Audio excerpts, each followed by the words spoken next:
রাজ্য সড়ক অবরোধ করে বিক্ষোভ। গতকাল জমি থেকে দেহ উদ্ধার হয় এবং আজকে সিবিআই তদন্তের দাবিতে বিক্ষোভ। একেবারে রাজ্য সড়ক অবরোধ করে বিক্ষোভ। ঝাড়গ্রামের সেই ছবি দেখুন।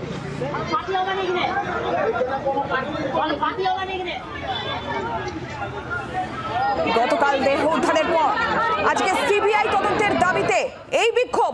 রাজ্য সড়ক অবরোধ করে বিক্ষোভ স্থানীয়দের।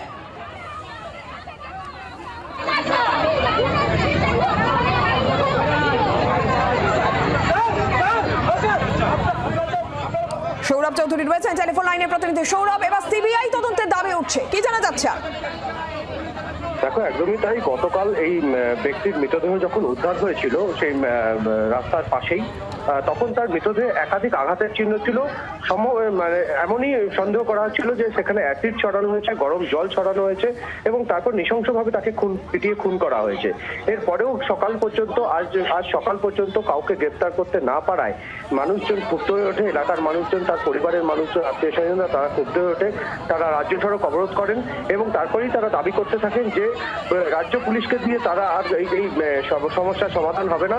কারণ যে খুনি সে এলাকায় ঘুরে বেড়াচ্ছে, তারপরও তাকে গ্রেপ্তার করতে পারছে না পুলিশ, এবং সে কারণেই তারা সিবিআই তদন্তের দাবি জানাতে থাকে এবং সেই অনুযায়ী তারা রাজ্য সড়ক অবরোধ করে সেই দাবি জানাতে থাকে। কিছুক্ষণ আগে স্থানীয় প্রশাসন, পুলিশ তারা সেখানে পৌঁছায়। শুধু তাই নয়, কেন্দ্রীয় বাহিনী যে আছে সেই কেন্দ্রীয় বাহিনীও নিয়ে যাওয়া হয় যাতে কোনো অপ্রীতিকর পরিস্থিতি তৈরি না হয়।